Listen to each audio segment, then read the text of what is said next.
할렐루야. 오늘은 계속해서 교회의 정체와 존립 목적이라는 제목을 가지고 고린도 서신을 공부하겠습니다. 바울의 모든 서신은 인사말로 시작하는데 그 인사말에는 각 서신이 다루게 될 중요한 주제를 암시하고 또 각 교회가 안고 있던 문제에 대한 답을 제시하고 있습니다. 오늘 본문인 고린도전서 1장 1절부터 3절에 담겨진 메시지를 고린도 교인들이 잘 이해를 했다면 아마 고린도 교회는 그토록 타락하지 않았을 것이라는 사실을 알게 됩니다.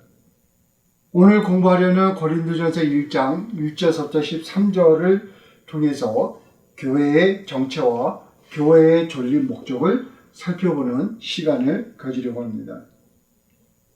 본문을 읽어보면 하나님의 뜻을 따라 그리스도 예수의 사도로 부르심을 입은 바울과 및 형제 소스데네는 고린도에 있는 하나님의 교회 곧 그리스도 예수 안에서 거룩하여지고 성도라 부르심을 입은 자들과 또 각 처에서 우리의 주 곧 저희와 우리의 주 되신 예수 그리스도 이름을 부르는 모든 자들에게 하나님 우리 아버지와 주 예수 그리스도로 쫓아 은혜와 평강이 있기를 원하노라. 이렇게 인사말이 시작이 되고 있습니다.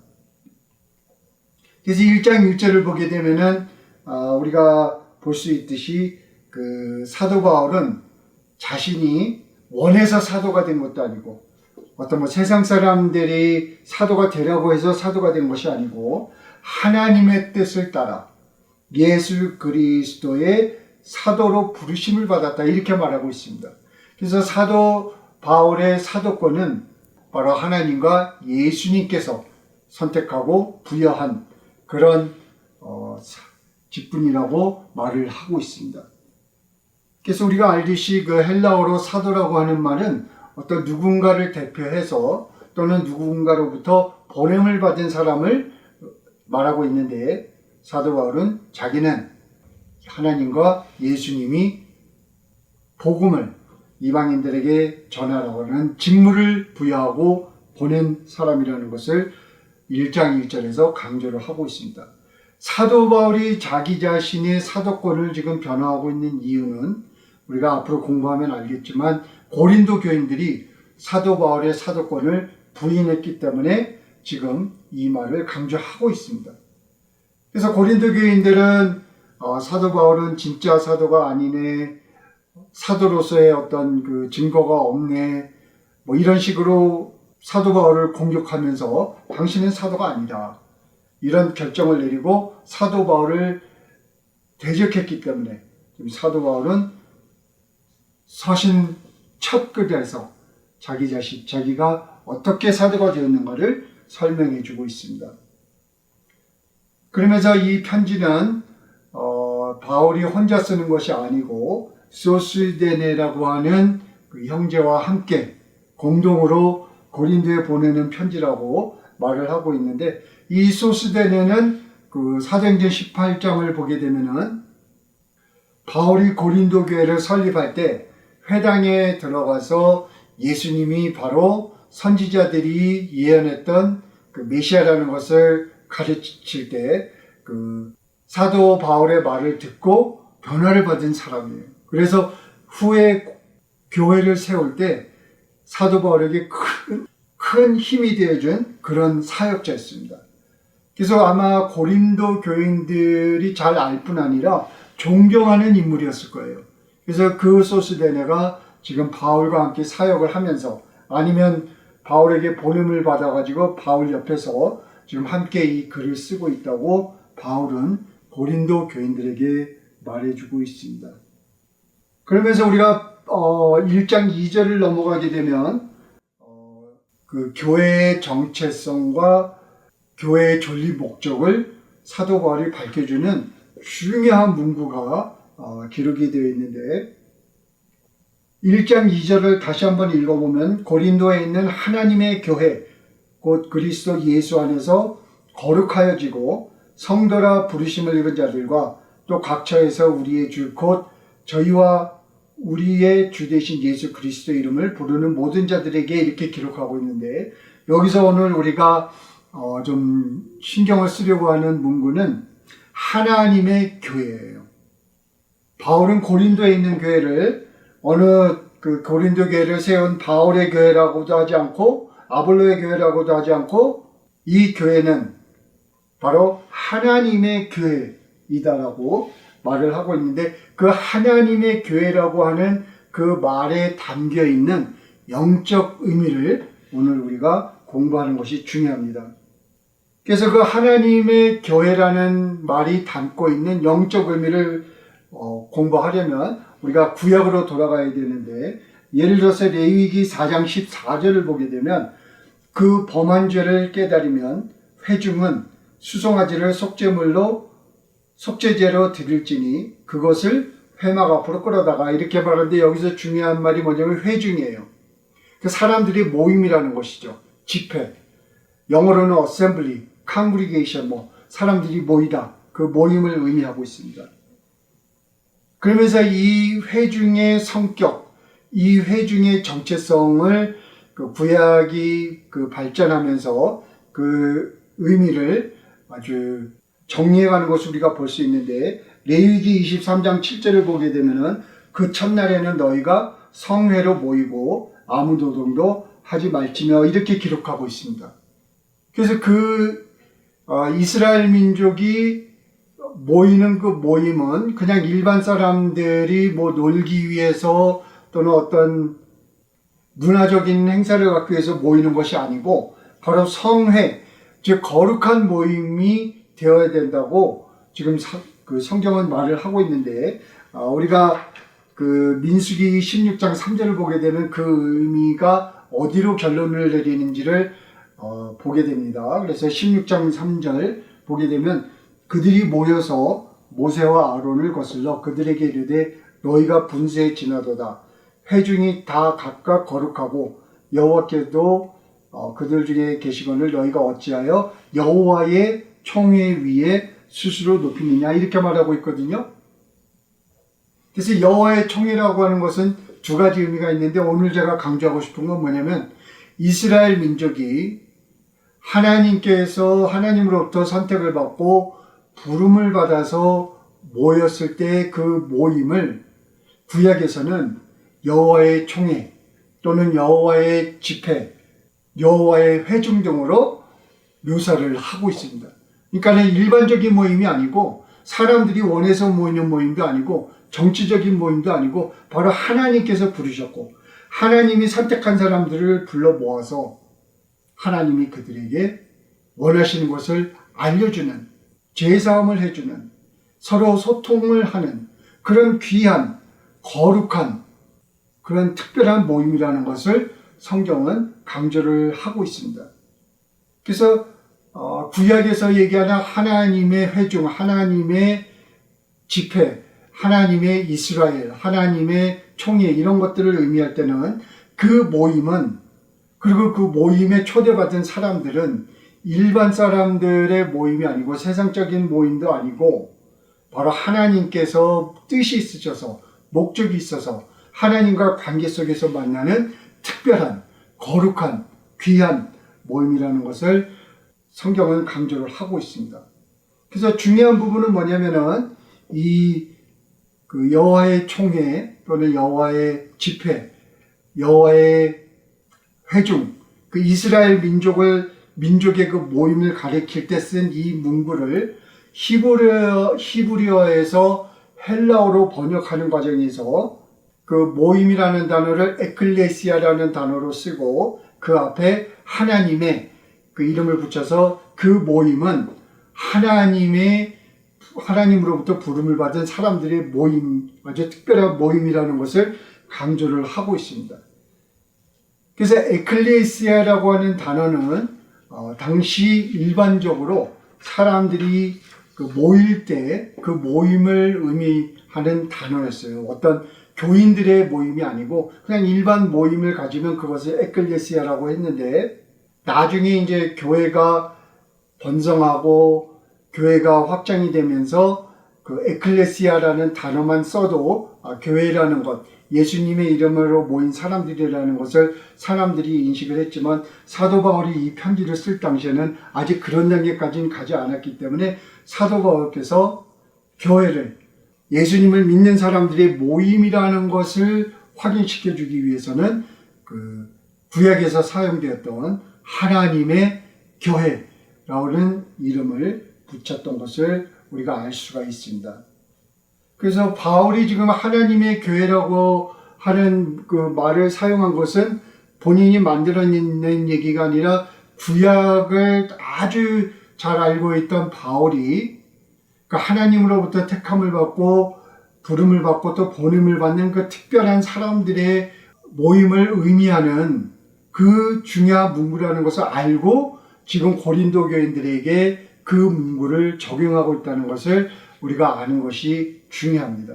그래서 이 관점에서 우리가 두 가지 포인트를 강조를 해야 되는데, 첫째로는 바울이 이스라엘 민족에게 적용되던 하나님의 집회, 하나님의 회중, 하나님의 민족, 이런 의미를 가진 그 문구를, 그 중요한 문구를, 그 영적인 의미를 가지고 있는 문구를 이스라엘 민족에게 사용하지 않고 예수님을 영접한 기독교인들의 그 모임에 적용했다는 사실을 우리가 알아야 되는 거예요. 그래서 더 이상 아브라함의 혈육을 갖거나 야곱의 혈육을 가진 이스라엘 민족이 하나님의 회중, 하나님의 민족, 하나님으로부터 부름을 받고 보냄을 받은 사람들이 아니고 이제는 예수님을 주로 영접한 사람들이 바로 하나님의 회중, 하나님의 이름으로 모인 사람들이라는 것을 설명하고 주장하기 위해서, 또 선언하기 위해서 교회를 가리켜서 여러분들은 하나님의 교회다, 이렇게 말을 하고 있다는 것을 우리가 알아야 되겠습니다. 그래서 지금 이스라엘 사람들이 이 문구를 읽으면은 머리에 피가 솟을 그런 말인데, 사도 바울은 여러 곳에서 이제 예수님이 오신 이후부터는 이스라엘 민족은 더 이상 택함을 받은 민족도 아니고 하나님으로부터 특권을 누리는 민족도 아니고 이제는 예수님을 영접한 사람들만이 하나님의 자녀가 되고 하나님으로부터 제사함을 받고 하나님으로부터 축복을 받을 수 있는 민족이 된 것이, 그룹이 됐다는 것을 지금 서신 여러 곳에서 강조를 하고 있는 것입니다. 그래서 이것을 우리가 대치신학이라고 얘기하는데, 제가 갈라디아서를 공부할 때 또 사도행전을 공부할 때도 말씀을 드렸지만, 갈라디아서 6장 16절을 보게 되면 무릇 이 규례를 행하는 자들에게와 하나님의 이스라엘에게 평강과 긍휼이 있을지어다. 지금 교회를 가리켜서 하나님의 이스라엘이라고 지금 바울이 말하고 있는 거예요. 하나님의 말씀대로 사랑을 실천하는 사람들, 그 사람들이 바로 하나님의 이스라엘이라는 거예요. 한 군데만 더 찾아보겠는데, 갈라디아서 3장 26절 29절을 보게 되면 너희가 다 믿음으로 말미암아 그리스도 예수 안에서 하나님의 아들이 되었으니, 다하여 예외가 있는 게 아닙니다. 여러분들이 모두 유대인이건 헬라인이건 여자건 남자건 상관없이 누구든지 믿음으로 말미암아 하나님의 자녀가 되는 방법이 있어요.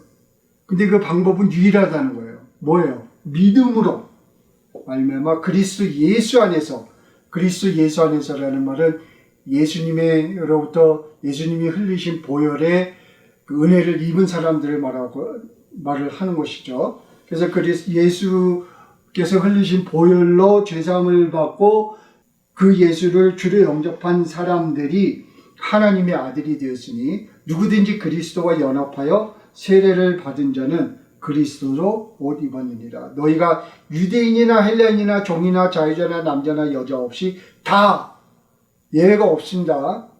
제발 성경을 있는 그대로 읽어주시면 좋겠어요. 다 유대인이건 상관없다는 거예요. 유대인들에게 예외가 있다는 게 아니에요. 없어요. 다 그리스도 예수 안에서 예수님이 흘리신 보혈로 죄사함을 받은 사람들만이, 그 사람들이 모이는 그 모임은 예수 안에서 모두가 한 가족이 된다, 이렇게 지금 말하고 있습니다. 너희가 그리스도께 속한 자는 곧 아브라함의 자손이요 아브라함의 혈통을 가진 사람들이 아브라함의 자손이 아니고 영적인 차원에서 이제 예수님을 영접한 사람들이 아브라함의 자손이요 약속대로 유업을 이을 자니라. 다시 말해서 구원을 받고 죄사함을 받고 축복을 받을 수 있는 특권을 가진 사람들이 된다고 말을 해주고 있습니다. 그래서 오늘 이 문구, 그 중요한 문구, 그 하나님의 교회라는 말을 읽을 때 지금 고린도서신을 공부하는 그 컨텍스트 안에서 본인이 강조하고 싶은 말은 그 의라고 하는 그 접속사인데, 지금 교회는 하나님의, 즉 하나님에게 속한 교회라고 지금 말을 하고 있는 거예요. 그래서 고린도 교회가 우리가 알듯이 그토록 타락한 이유 중에 하나는 무엇이 있는가 하면은 바로 그 모임이 바로 하나님이 부른 모임이요, 하나님에게 속한 모임이요, 하나님에게 부름받은 사람들의 모임이라는 것을 잊었기 때문에, 그래서 그 모임이 사람들의 모임이 되었기 때문에, 나는 뭐 대학교 교수요, 나는 백만장자요, 나는 뭐 어디서 무슨 직분을 갖고 있어, 그 세상적인 자랑거리를 가지고 모여가지고 서로 자랑하고 서로 다투는, 서로 경쟁하는 그런 일반적인 세상적인 모임을 만들었기 때문에 그들이 그렇게 타락할 수 있었던 것입니다.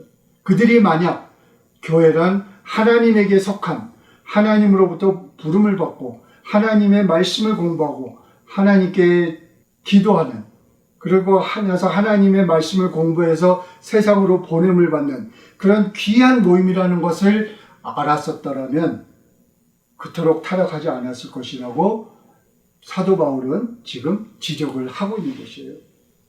그래서 고린도전서 11장 18절을 보게 되면 중요한 성경 구절이 있는데, 첫째는 너희가 교회에 모일 때에 너희 중에 분쟁이 있다함을 듣고 대강 민론이 이렇게 쓰고 있는데, 여기서 우리말로 그 교회에 모일 때라는 말은 좀 번역이 잘못된 번역이라고 본인은 생각하는데, 교회는 건물도 아니고 장소도 아니기 때문에 교회에 모일 수가 없어요. 교회라는 것은 사람들의 모임을 얘기합니다. 그래서 교회에 모일 때라는 말은 성립이 될 수 없고, 더 좋은 번역은 너희가 여러분이 교회로 모일 때에, 이것이 더 바람직한 번역이라고 본인은 생각하는데, 바울은 무엇을 강조하고 있는가 하면 여러분들이 세상에 있는 어떤 모임에 가듯이 예수님의 이름으로 모인 그 모임에 와서 똑같이 자랑하고 높아지려고 하고 서로 경쟁하고 그런 자세를 가지고 모이는 모임이 아니라는 것을 지금 강조하고 있는 거예요. 그래서 여러분들께서 예수님의 이름으로 모일 때는 이런저런 원칙을 가지고 모여야 된다라고 바울은 고린도 교인들에게 말을 해주고 있는 거예요. 그래서 우리도 우리가 교회에 발을 들여놓을 때, 또 하나님이 기중히 여기시는 가정에 발을 들여놓을 때, 또 직장에 갔을 때, 우리가 식당에 갔을 때, 어디를 가든 우리는 하나님에게 속한 사람으로서 부름받고 보냄받은 사람이라는 것을 잊어서는 안 된다는 것을 사도 바울은 우리에게 상기시켜주고 있습니다. 그래서 1장 2절을 계속해서 읽어보면 그리스도 예수 안에서 거룩하여지고 성도라 부르심을 받은 자들이라고 교회를 묘사하고 있는데, 여기서 그 예수 안에서 거룩하여지고라는 말은 예수님께서 십자가에서 흘리신 피로 우리 죄가 사함을 받고 그로 말미암아 우리가 하나님의 자녀가 된 자격을 가지고 지금 모이는 그것이 바로 교회다라고 지금 사도 바울이 말하고 있는 거예요. 그래서 교회의 본질을 논할 때는 반드시 하나님의 사랑과 하나님의 은혜, 그리고 예수님께서 십자가에 흘리신 보혈을 우리는 기억을 하고 만나야 된다는 것을 사도 바울은 말하고 있는 거예요. 그러므로 말미암아 예수님께서 흘리신 피로 말미암아 그 사람들은 하나님께서 거룩한 사람들이요 거룩한 회중이라고 선언할 수 있었던 것이에요. 우리의 죄가 그대로 남아 있었다면 하나님께서 그 선언을 할 수 없었던 것이죠. 사도 바울은 그것을 강조하고 있는 거예요.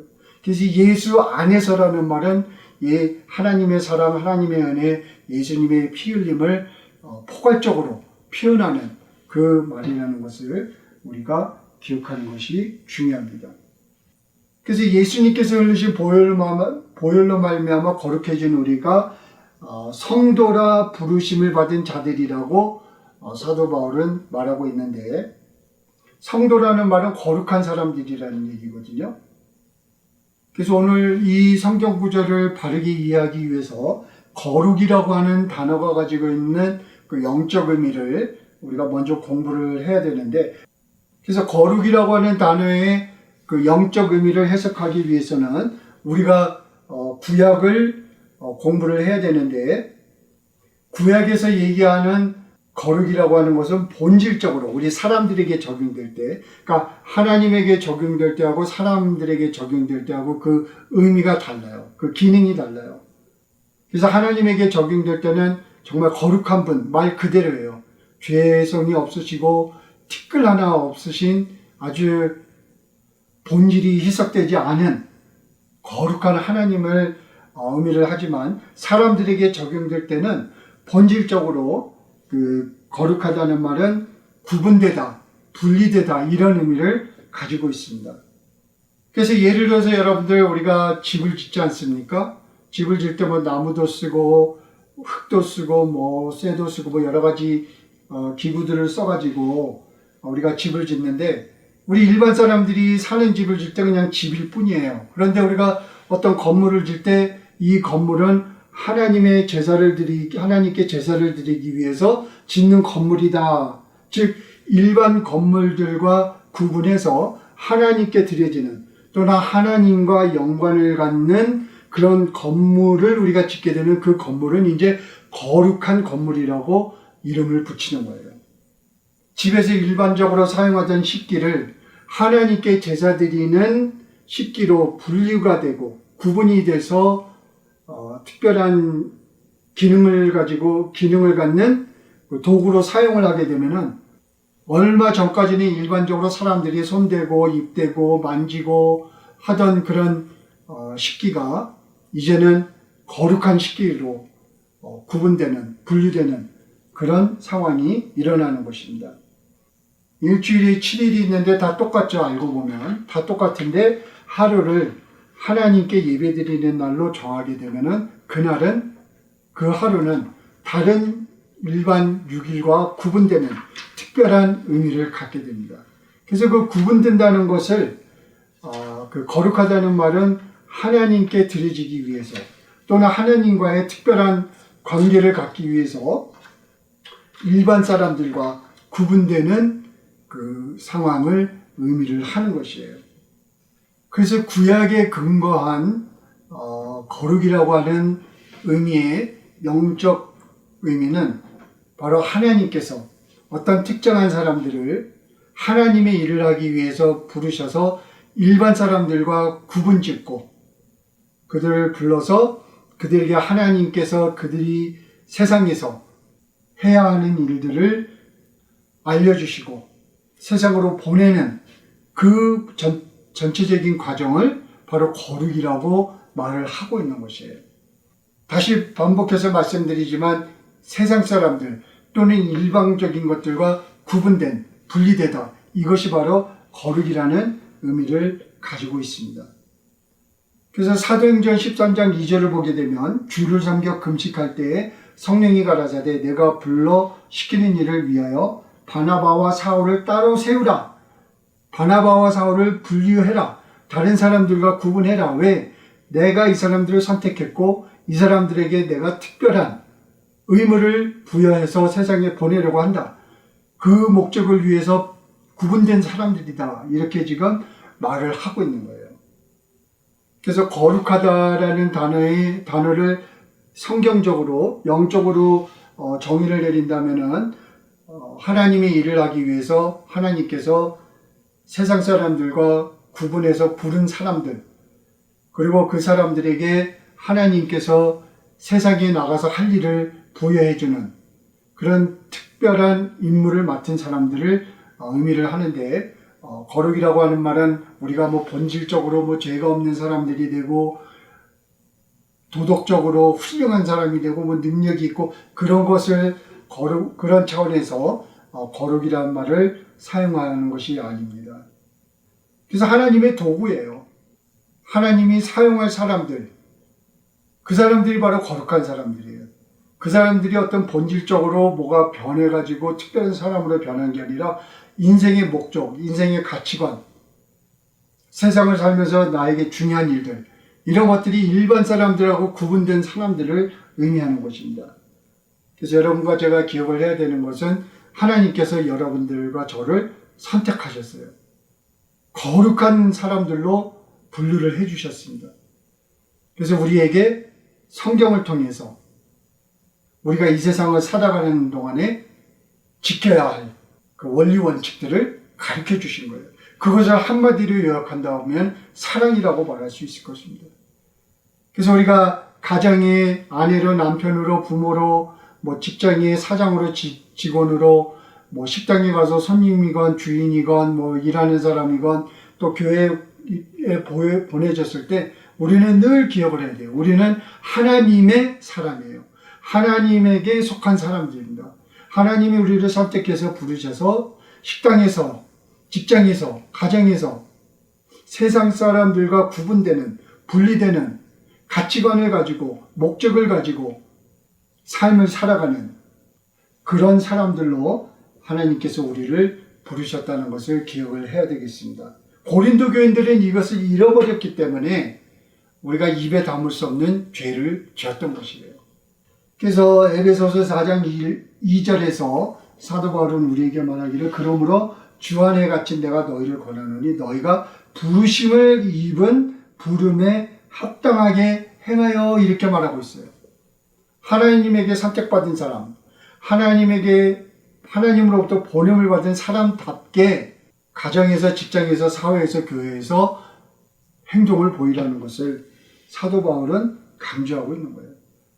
그러면은 우리 그리스도인들이 하나님으로부터 부름을 받고 보냄을 받은 사람들답게 산다는 것은 무엇을 말하냐면 에베소서 4장 2절부터 3절은 설명하기를 모든 겸손과 온유로 하고 오래 참음으로 사랑 가운데서 서로 용납하고 평안에 매는 줄로 성령이 하나 되게 하신 것을 힘써 지켜라. 이게 바로 하나님을 믿는 사람답게 사는 거예요.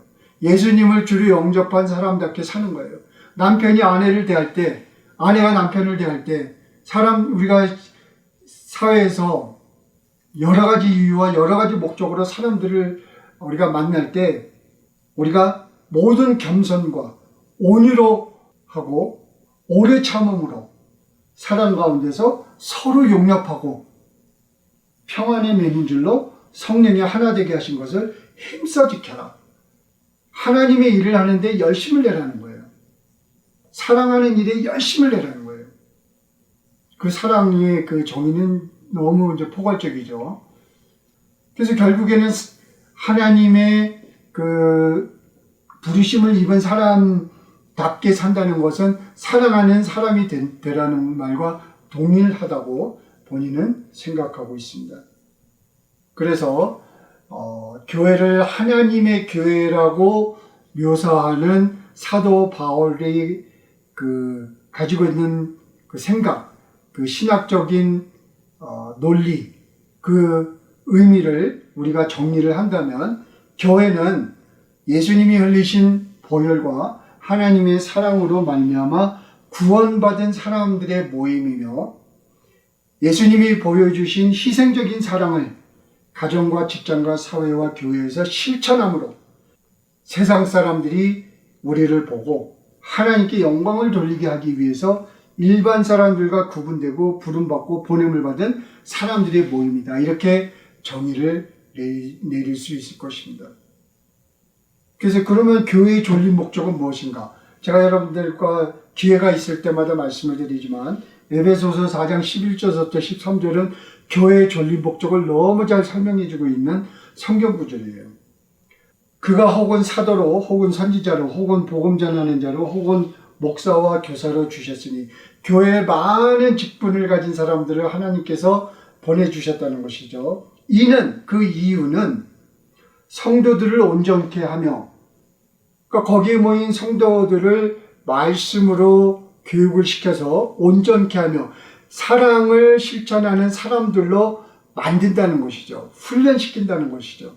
연단시킨다는 것이죠.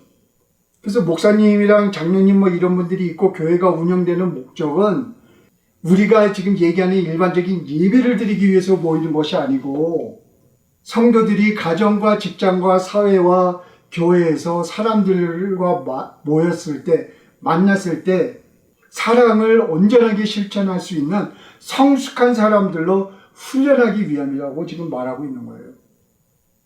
훌륭한 남편이 될 수 있는 방법은 뭔가? 훌륭한 아내가 될 수 있는 방법은 무엇인가? 훌륭한 부모가 될 수 있는 방법은 무엇인가? 자녀들은 부모를 어떻게 공경해야 되는가? 직장에서 우리는 어떻게 행동해야 되는가? 내가 식당 주인이라면 어떤 자세로 어떻게 행동을 해야 되는가?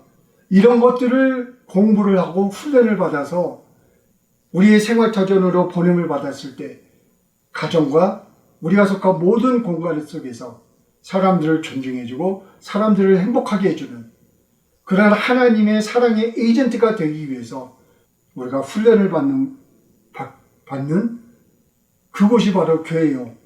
바로 그곳에 하나님께서 목사, 장로, 집사 뭐 이런 사람들을 보내줬다는 거예요. 봉사의 일을 하게 하며 우리가 만나는 모든 사람들을 외면하지 말고 할 수 있는 한도 내에서 그 사람들을 위해서 좋은 말 한마디 해주던 그들에게 도움이 되는 일을 하게 하며 그리스도의 몸을 세우려 하십니다. 그리스도의 몸 우리가 잘 알듯이 교회를 얘기하는데 교회의 숫자 확장을 얘기하는 것이 아니에요. 예수님을 정말 바르게 믿고 예수님의 가르침대로 우리 생활 속에서 바르게 살아가려고 몸부림치는 그 사람들의 그 모임을 건강하게 만들기 위함이다라고 지금 말하고 있는 것입니다. 그래서 우리가 사도 바울이 쓴 그 고린도전서 1장 2절을 통해서 우리가 교회의 정체 그리고 교회의 존립 목적을 다시 한번 확인할 수 있으면 좋겠다는 것이 본인의 생각입니다. 그 13절 에베소서 4장 13절 계속해서 읽어보면 우리가 다 하나님의 아들을 믿는 것과 아는 일에 하나가 되어 온전한 사람을 이루니까 말씀을 정말 많이 공부하고 예수님이 누군지 하나님은 누구신지 그 예수님과 하나님과 우리와의 관계는 무엇인지 이런 것들을 아주 깊이 있게 공부하라는 거예요. 완전해질 때까지 공부하라는 거예요. 그 목적은 뭐냐면 그리스도의 장성한 분량이 충만한 데까지 이르리니 이렇게 말하고 있습니다. 다시 말하면 예수님을 완전하게 닮아가는 사람들이 되라는 것이에요. 그것이 목적인 거예요. 성숙한 그리스도인이 되는 것입니다. 우리가 그 신앙의 발전 단계가 있지 않습니까? 점점 그 성경에서 말하는 예수님의 그 십자가에도 십자가에 담겨 있는 사랑, 십자가에 담겨 있는 은혜, 십자가에 담겨 있는 믿음 이런 것들이 장성해서 성장해서 예수님이 가지셨던 그 분량까지 자라나는 그 삶을 사는 것이 바로 목적이라고 지금 사도 바울은 말을 해주고 있습니다. 자, 그래서 오늘 공부의 결론을 내리겠습니다. 우리가 구약을 보게 되면 이스라엘 민족이 애굽에 있을 때 약속을 받고 부름을 받아서 애굽을 떠나는데 우리가 다 알듯이 그 약속을 받았던 사람 중에 모세를 포함해서 아무도 요단강을 건너가지 못하는 사건이 기록되어 있습니다. 그 이유는 바로 이스라엘 민족이 하나님으로부터 부르심을 입은 사람들이라는 것을 망각하고 그 부름에 합당하게 살지 못했기 때문이라고 선지자들은 그 원인을 밝혀주고 있습니다. 다시 말해서 세상 사람들과 구분되는 삶을 살지 않았다는 거예요. 삶의 터전에서. 교회도 가고 예배도 드리고 제사도 드리고 헌금도 냈지만 그런 거는 다른 종교에서도 다 하거든요.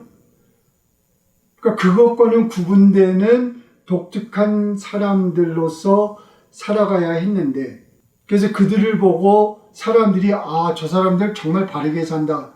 고로 우리도 하나님을 믿자. 이런 결과가 나와야 되는데 사람들이 이스라엘 민족을 보고 깔보고 무시하고 너희들이 뭐가 잘났다고 이런 식으로 나오니까 하나님께서 그들을 부르신 목적이 달성되지 않고 오히려 그들 때문에 하나님의 이름이 가려워지는 사건이 일어났기 때문에 그들이 구원을 받지 못했다고 성경은 말해주고 있습니다.